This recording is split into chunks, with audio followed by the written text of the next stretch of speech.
Well, hello and welcome to the Sensitivity Doctors. Goodness, we have such a surprise episode for you today. We have Melissa Holder, who is the host of the Girl Talk podcast, and also Melissa writes stories on Instagram with a background in consulting. But she joined us today to talk about a very rare medical diagnosis, which led to a super interesting conversation we'd actually been wanting to have on the podcast for quite a while. Yes, I was so thrilled to have her. She's lovely. I've known her personally for a while. She's such a huge advocate for women and people who just aren't often given the voice. And I just love that she puts it out there.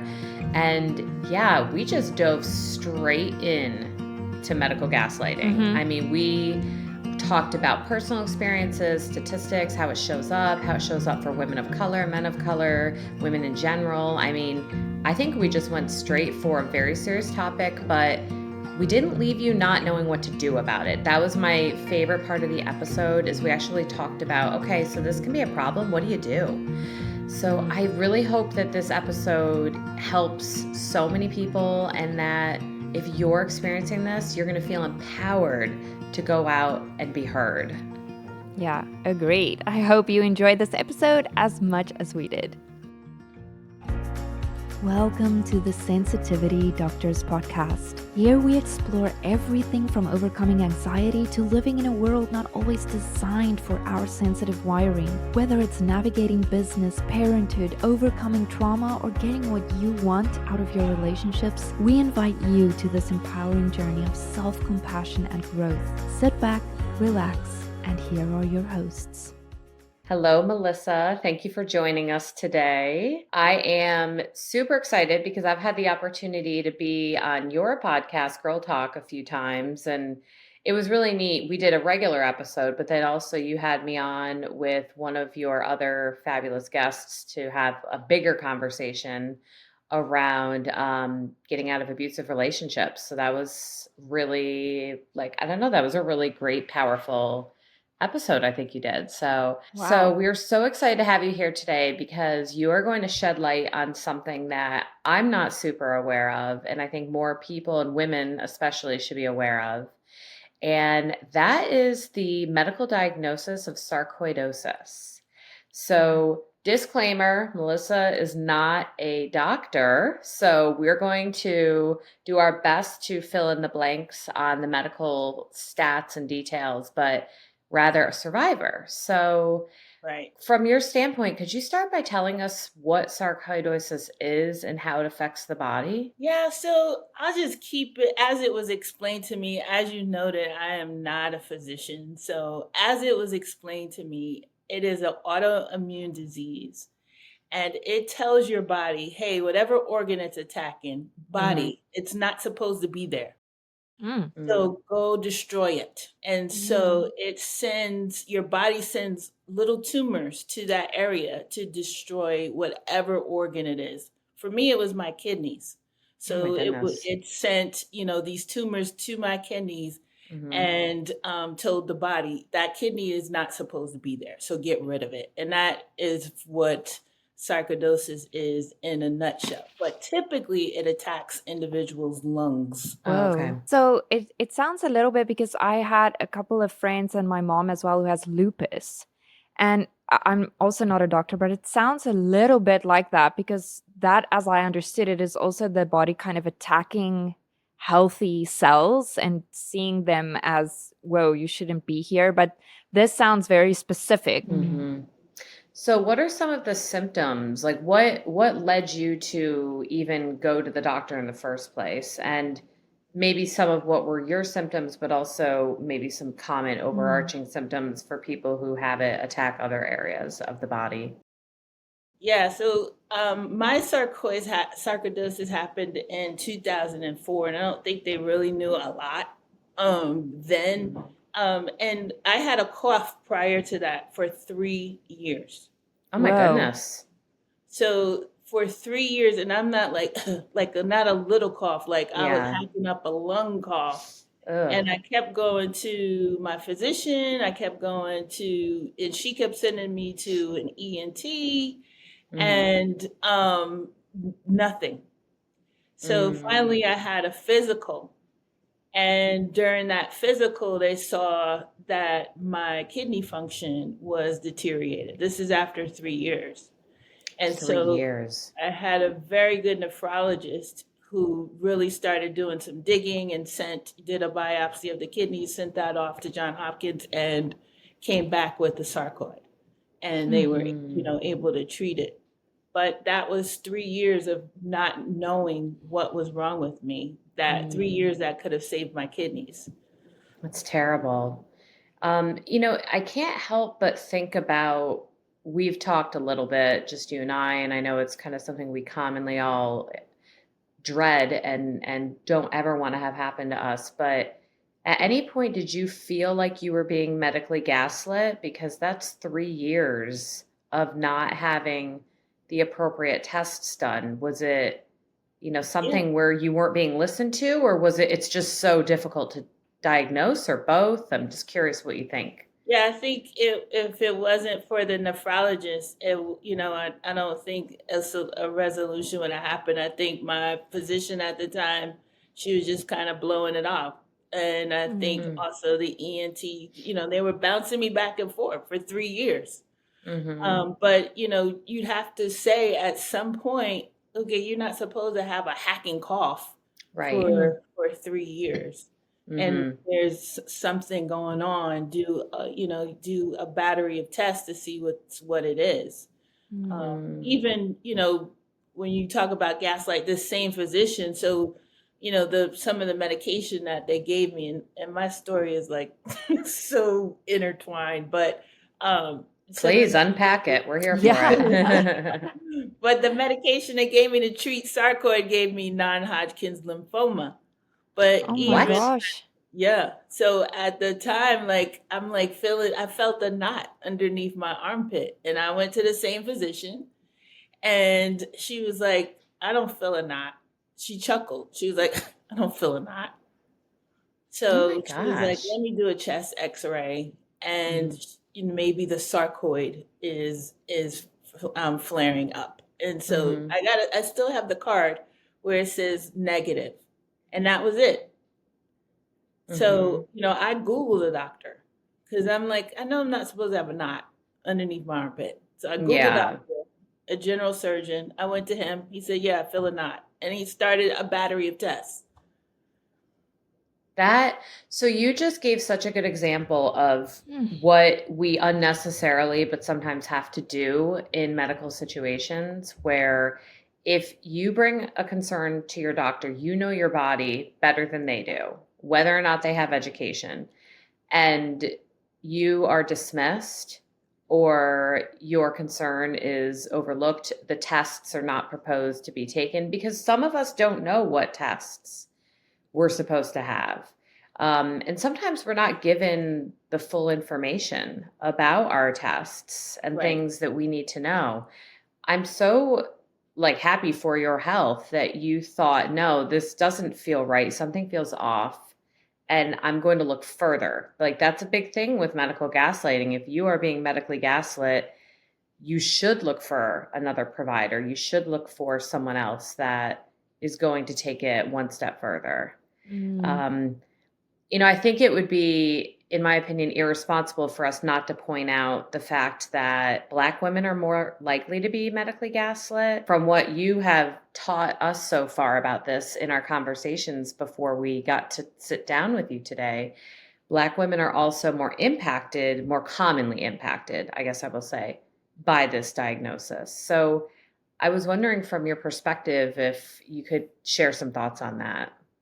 Yeah, I do. I think you hit the nail on the head. Black women are medically more impacted for a number of reasons. I mean, a number of instances specifically, you can go to pregnancy, I think there was a time where I think it was Serena Williams had a blood clot in her lung and she wasn't listened to. And if she didn't take her own matters in her own hands, she wouldn't be here. So I think Black women aren't necessarily listened to. You're kind of blown off as if you're not intelligent enough to make your own decisions or do your own research or know your body. Like you know your body. Yeah. Period. Like everyone else. Like Mhm. you two know your body. I know my body. I know when Mhm. Mm. something is off Mhm. and when I need to go to a doctor, when I don't need to go to a doctor. But I think, all of it is intertwined with the Mhm. gaslighting in that doctors sometimes, or the medical field sometimes, feels like they own the specimen, but you are the captain of your body and everything within it, right? They're there to Mhm. give you guidance, but you can ask other doctors. And I think we have a fear of saying, oh, I might betray my doctor if I go to another one and ask, Mm. a second Mm. opinion. No, Mhm. you have to make decisions that are going to keep you on earth, right, as long as possible. Mm. And I, Mm. Absolutely. and I Mhm. think, as you know, I've been in, I've lived in North Carolina, and I've gone to physicians that were not black and they didn't want to touch me. Oh my You know, goodness. so it's just it it is the nature of the beast, but you have to be diligent about your health. Mm. Yeah. Mhm. When you did finally get listened to, what was different about, in your opinion, like what are good signs that you're on the right track with the doctor you're choosing and that they are respecting where you're Mm. coming from? And the reason I preface it this way, one of the things that I talk with other people have been medically gaslit, women, specifically Black women most, then women, and then men of color. And there's this kind of like triage of individuals who are at least statistically more likely to be gaslit medically.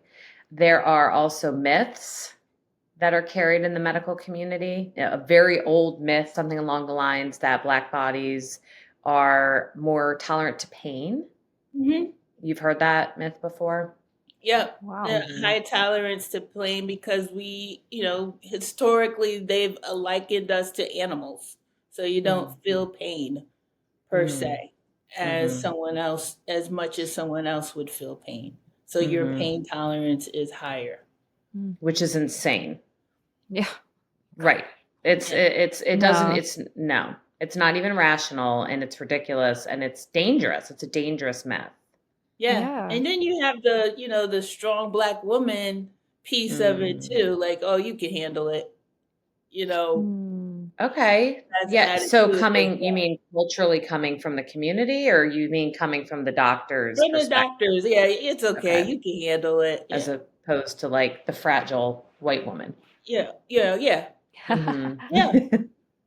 Right, but those ideas and those myths, those stereotypes, they impact the way that some people and doctors and professionals will either consciously or subconsciously treat their clients and their Mhm. patients. Yeah. Mhm. Mhm. And I want to caveat, and just say it doesn't matter sometimes what the nationality is of the doctor, because the doctor that ignored me was a black woman. Mm. Mm.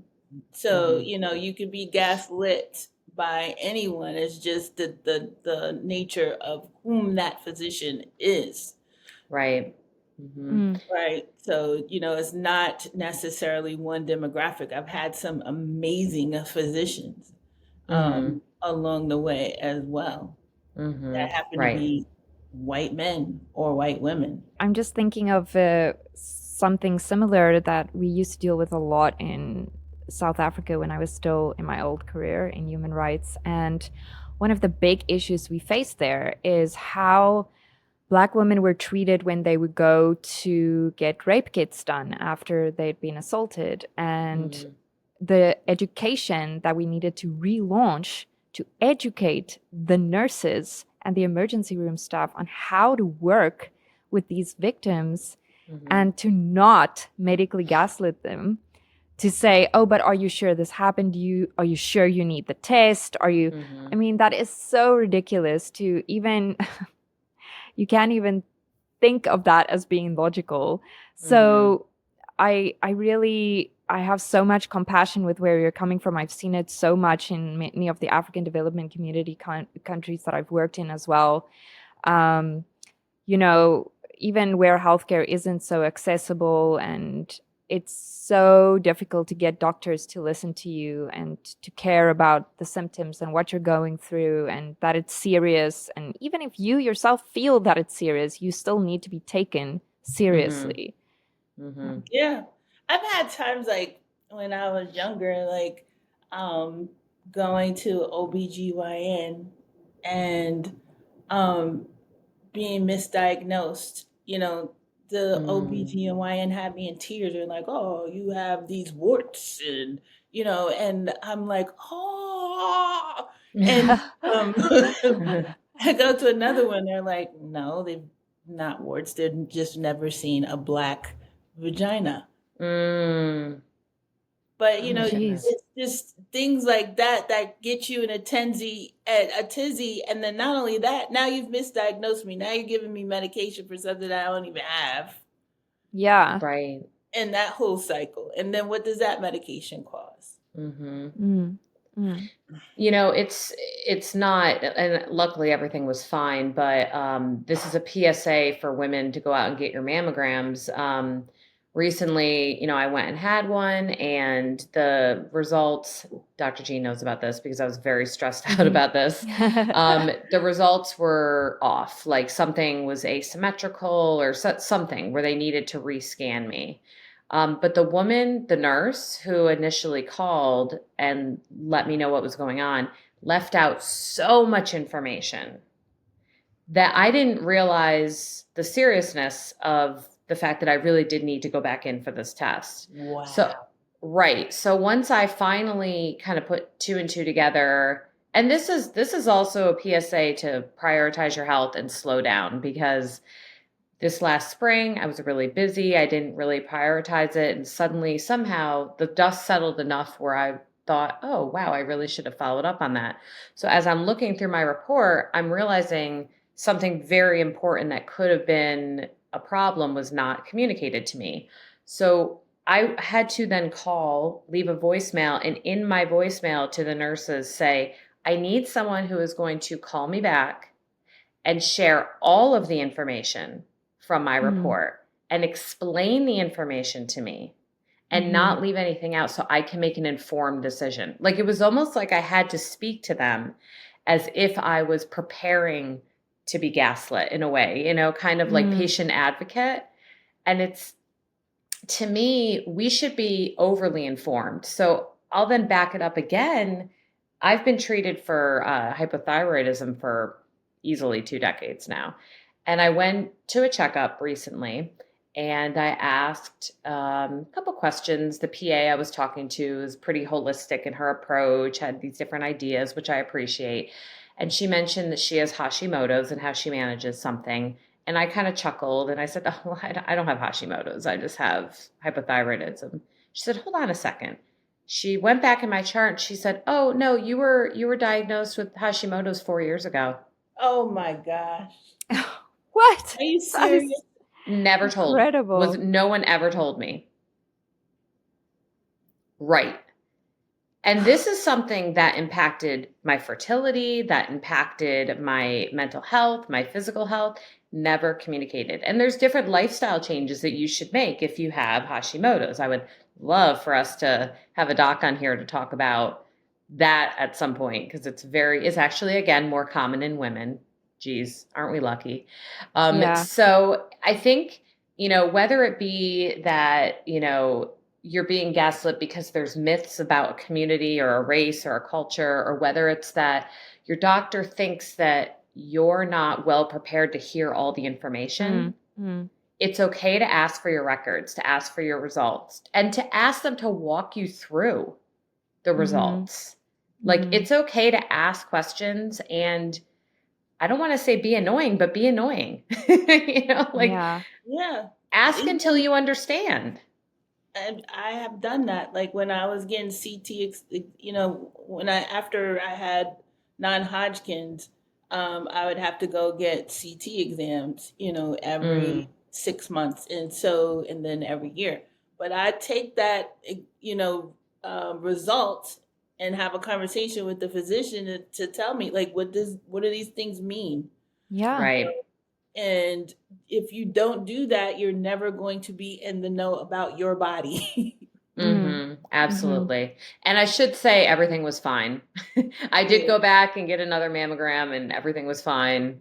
It's very Yeah. common for there to be issues because the tests are very finicky. But so getting back to, the diagnosis we're talking about today, and I heard you shorten it. Do some people say sarcoid?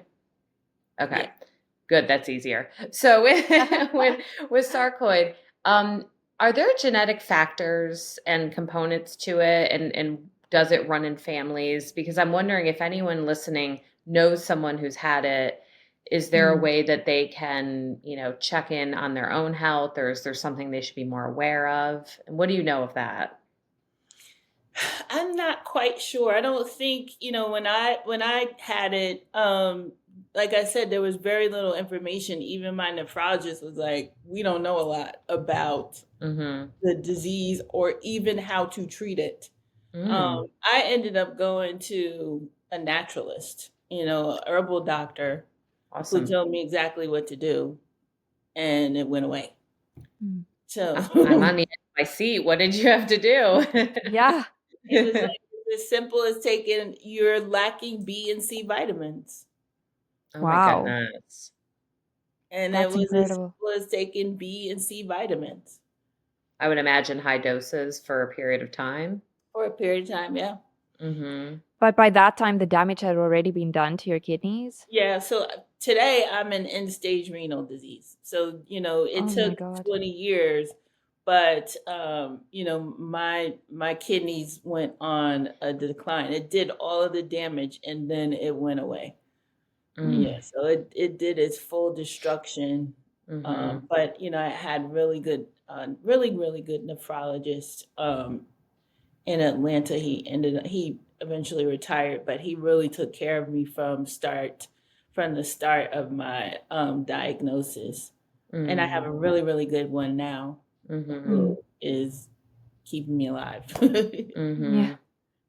I think that also speaks to the importance of alternative treatments. Maybe not necessarily, if you have cancer, you're not going to go get a massage. Well, you should get a massage, but you deserve a massage, but you're not going to be doing it to treat the cancer necessarily. But there are plenty of diagnoses that it seems like going to someone who's looking at the preventative piece, kind of peeling back, not just medicating, but also looking what are the precursors. And it, like you said, people don't value B and C are very important. Like high Yeah. doses of them.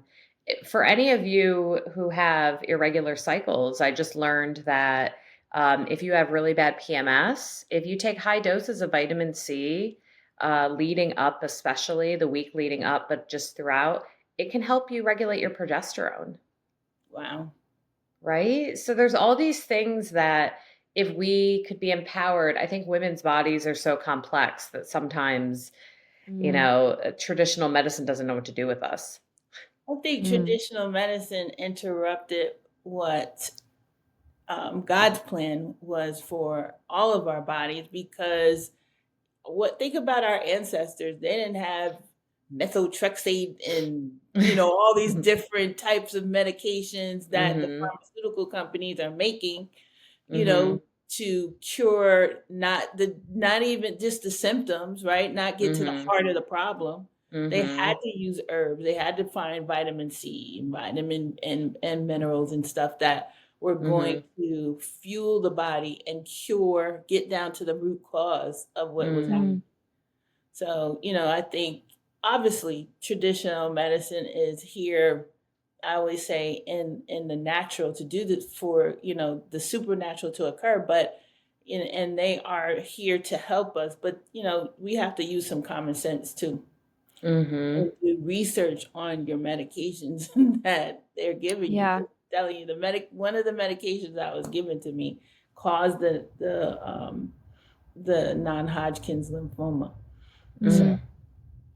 Mm. Yeah. And I I can really sympathize with that because in terms of the medications that they're giving to you and they're not telling you all of the side effects, with my panic disorder diagnosis, I went through many different things, including really bad migraine attacks, irritable bowel syndrome, and all of these different things need to be treated. And everybody wants to give you something to take for it. Yep. And when I say, okay, but what are the side effects? It's always, oh no, it's minimal. And in the beginning, I was like, okay, don't ask any further questions, because they're also always in such a hurry to kind of get you out of the office, And then after I started feeling all of these horrific side effects on my body, I was like, whoa, whoa, whoa, whoa. What do you mean minimal? What are the minimal side effects? Because for me, it may not be minimal. I may be the one that gets the side effects. So can you explain to me all of the side effects? And they get so frustrated with you that you dare ask. Yeah. Because, why would they recommend this medication to you if they didn't think it was in your best interest? But the point is that you're the one going home taking the medication and dealing with the side effects. So you're the one that should be making the decision as to how are you going to weigh it up, your quality of life versus the medication versus you're the one that needs to weigh that up. Right. So obviously you need all of the information. Right. And you can say no, right? If you do your Good point. research, you can say no. You can say no. I've had doctors say to me, because I was asking questions about medications. I'm really gun shy because of what happened to me, and I was asking questions, and she was like, "If you're not going to listen to what I tell you, then I can't be your doctor." What? Yeah, and I'm like, okay, well, this is a partnership. It's my body. Yes. And I get to make just as much as the decisions, just as much as you do. So absolutely, it's not a good match. Absolutely. Right. I mean, there's a very big difference, I think, between, someone going AMA, like against medical advice. Let's say a doctor's working with you, you're in liver failure because you continue to drink. This is none of us here, luckily, but I'm just using it as an example. And the doctor continues to give you advice or give you guidance, and they really take your whole body and your whole situation into account. And someone comes in and they continue to do something that's dangerous for them. In that situation, I mean, doctors do have to set boundaries, and they do have to say, this is not, I can't treat. And I say this as a clinician. If I have a client, let's say taking the alcoholism as an example, who continues to drink heavily, and in their treatment plan, I say that they need to involve themselves in some sort of support group, whether it be 12-step, first step, refuge recovery, smart recovery, I don't care, having a person of faith in their church that's supporting them, whatever, like just someone outside just my therapy office. If they continue to engage in dangerous behavior, come to me and say, I'm not following the treatment plan. As a clinician, I do have to set boundaries and say, I don't know if this level of care is appropriate for you. And then I will have to make a referral to a higher level of care, because then I become liable. So I am pointing out the fact that for medical providers, there is a liability piece if they feel and or intuit that the person they're working with, their patient, is not following medical advice. There's this piece, this boundary. However, that is very different than if I have a patient come in and I'm recommending that, I think you have generalized anxiety, so we need to start doing deep breathing exercises every week. And my patient says, well, actually, breathing exercises make me feel more anxious, which can happen to some people with anxiety disorder and panic attacks and trauma, as Dr. Jeanne raises her hand. So let's say I'm proposing, no, we have to be doing these breathing exercises every week. It's because it is good for you. So let's do that. And I justify it and I hammer down, and they say, Dr. Kelley, I'm sorry, I just can't. If I then equate it to, well, you know what, if you're not going to listen to my advice about the breathing exercises, I don't think I could be your therapist anymore. It's almost as if that same thing, what you just said, if you're asking simple questions and wanting feedback, and the doctor's saying, I don't think I can be your doctor if you're going to do that. To me, it's the same thing as if I disregard a client because they don't feel good using a treatment I would like to use. Yeah. Right. Yeah. Yeah. So asking yourself the question, is my doctor dismissing me or disagreeing with me because I'm doing something dangerous, asking, you can even ask, am I going against medical advice by asking you questions? Mm. Probably Right. not. You're probably just asking for medical advice and Right. feedback. Yeah. Or asking questions because you're seeking to understand, right? Yeah. Yes. The Yeah. best doctors are the ones where I've had where they've given me something and they ask, they're looking at the results of blood work or whatever, and they're like, are you taking blah? And I'm like, Mm-hmm. no. Well, here's why you should take it, because this result says this. And if Right. you Mm. don't fix this, then this will happen. Okay, Mm-hmm. that's better than you need to take this. And if Just you, take it and I'm not yeah, explaining it. right. Mm-hmm. Mm-hmm. Mm-hmm. Right. And if anything, you just gave the example of the best patient. The best patients are the ones who care about the information they're being given and Yeah. who invest their time, because likewise, I can make a suggestion to someone. They never ask a question. They don't tell me they don't want to do it. They just leave my office. They come back. I say, did you do your homework? And they say, no, no explanation. There's nothing to work with. So as a doctor, I would, I'm working on people's mental health. I tell my little one, my 4-year-old sometimes says, what kind of doctor are you? I go, I'm like a doctor for feelings. That's how I explain it to him. But, someone who is treating your body, I would imagine you would want your patients to be curious and to be inquisitive and to be active in their own treatment. Yep. Mm. Yep. Mm-hmm. Right. So, keeping all of this in mind, thinking about what you went through, where are you at today? Like, how has this impacted your mental health, physical health? And why was this? There were so many topics we could have talked about, but when you brought this one up, it just hit our hearts. And we just were thinking, yes, this is something that should be talked about. Mm. Where are you at today? And what do you hope for? Women to hear and Black women to hear and doctors, what do you want to communicate about this?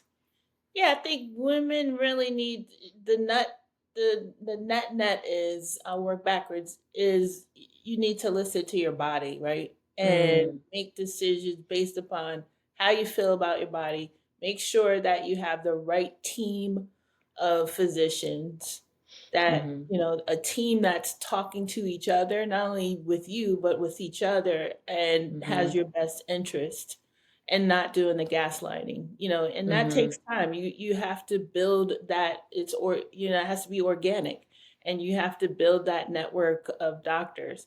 Where I am today, you know, I think also, where I am today is end stage renal failure, right? Disease. mm. And so that means I need a kidney. Mm. Oh my So, goodness. it took from the sarcoid to the non-Hodgkin's lymphoma to the end stage renal disease. I think if you take better care, not better care, but just again, listening to your body and Mm-hmm, making sure you're listening to your doctors, and doing exercise and eating right. And, a lot of our diet is tied to some of these things as well. mm, So making sure, and, people say, life is short, and you're always like, yeah, yeah, yeah. But it is true. mm, It could be in an instance, I was moving along fine. And then all of a mm-hmm, sudden my kidney said, boom, we're not working anymore. Mm. And mm, now you're scrambling to figure out how to get well in mm-hmm, a blink of an eye. So I think just taking care of yourself and enjoying life, and not being tied down to people, places, things that don't benefit you as an Mm. individual. And that's a Mm. part of mental health. And so my mental health fluctuates. There's good mm, days and bad days. mm-hmm. Mm. Yeah, it's so well said. And you had mentioned your diet being connected to it, the way you treat yourself being connected to it, and you know, not prioritizing everyone else's needs first and instead prioritizing your own needs first, I think just really speaks to what you're saying. Mhm. You Yeah. know, and my therapist has always said, "You're always taking care of other people. What about Melissa?" Amen. Mm. And I think we forget that, you know, what about you? Mhm. And you gets lost. And, Mhm. you know, I think that is what we as women have to figure out. Stop getting lost. Mhm. Mm. Take care of you, you know? Mhm. I resonate so deeply with what you said. Thank you so much for saying that and for that message because especially the part where you were saying you were going along fine, then all of a sudden your kidneys stopped working. You think life is short, but it really is, and you should prioritize. And I've been dealing with a lot of health challenges this year, and um, I've just recently come out of another one. And what you're saying means so much to me because this is one of the key things that has been communicated to me in the past week and that I have realized. And um, it really gives me a lot more push to prioritize that more deeply and just take care of me and my body and listen to my body because I'm very guilty also of not being too afraid to ask questions and too afraid I upset somebody, especially a doctor. Mm. So it meant a lot to me what you just said. Thank you so much. Absolutely. I think too, I'll also say we get in our own way. Mm, Mhm. Right? We're busy. I'm taking care of kids. I'm doing this. I'm doing that. I'm doing this. I'm not going to the doctor. I'll wait 3 months and I'll go to the doctor. Well, in 3 months, whatever's in your body is working its Mhm. way, getting worse and worse and worse and blowing up. And Mhm. mm, so, you know, stop for a second. Mm. Stop Absolutely. and take care of yourself. All those things will still be there. Right. They'll still be yeah. there.